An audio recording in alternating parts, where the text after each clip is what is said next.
Hi, welcome to Z on the Tee. We're here at Albany Golf Club. The August sponsor is Jones Auto Body, so we thank them for their support. Tim, we're going to talk about driving the ball for a little extra distance, and whether you're an 18 handicapper who hits the ball 190 yards or a 5 handicapper who hits it 280, everybody wants to hit the ball a little bit farther, no matter how well you hit it. Everybody likes that driver. Golf is all about the driver, it seems, for most people. What's the best way to get a little more out of your driver, that extra 10 yards? How are we going to accomplish that? Well, for the average golfer, I think it's very important to realize that distance not only comes from how hard you hit it, but how square you hit it. So you have to keep the squareness in mind and not try to overpower it where you lose and don't hit it square.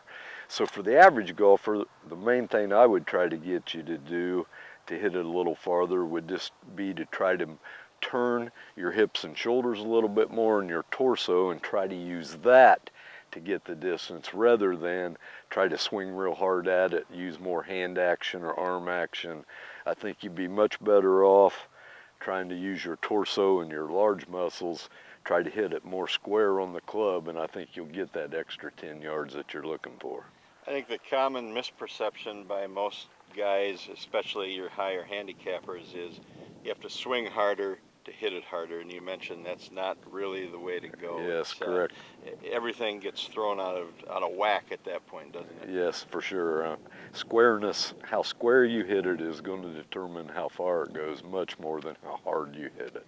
Now, for someone that's a much better golfer, 5 handicapper or something that hits it farther, I think what you see them try to do, they tee the ball up a little bit higher, and now with the new design of the new drivers and everything, they sort of try to hit it on their upswing and hit it up on the ball, and they get a lot more carry on it, but it is much more difficult to control where it's going when you try that shot. You talked about shoulder turn and hip turn. I think it's important that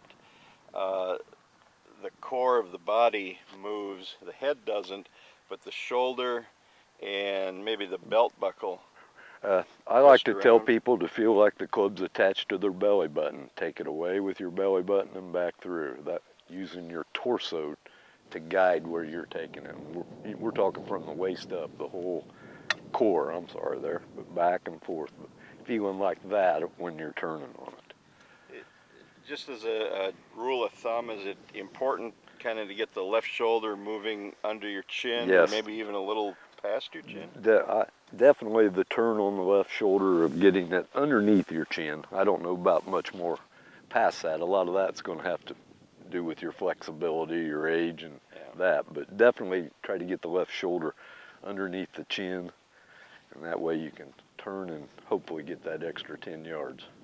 Okay, well, that's some of the mechanics of the golf swing with the driver to try to get that extra 10 yards. We're going to head out here. We're on number 15. We're going to hit a few drives and try to demonstrate that. All right, we're on number 15 here at Albany Golf Club. It's a par 4, 320 yards, dogleg right. Used to be a few years ago, this tree right off the tee didn't bother you. You could kind of take that angle right at the green, but now the tree's grown up, and really you're going to have to hit it straight out and bend it a little bit, or aim it over those houses and hook it. I wouldn't be too comfortable in my game doing that, but gonna hit one, gonna try to hit it down the middle here, and try to get some shoulder turn, some belt buckle turn, and try to hit it with some authority.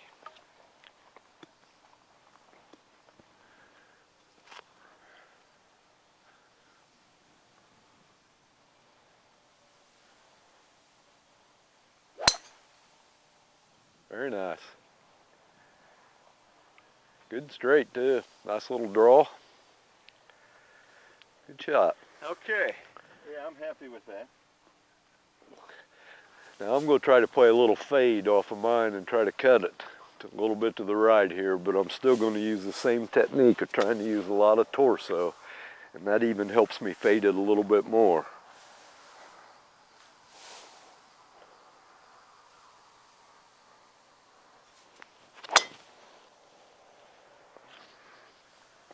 a little higher than what I wanted, but that's because I faded it, but got it to the fairway up there pretty close. Yeah, you're in good shape. A little bit of a fade off the tee, but it put you in good position for your second shot.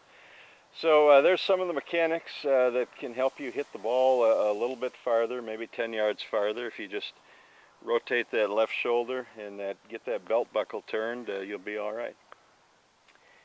For Lefay Pegues behind the camera, Tim Pittenger here at Albany Golf Club. I'm Doug Zaleski. Thanks to Jones Auto Body for being the August sponsor, and thanks for checking us out this week. Come back next week for another lesson.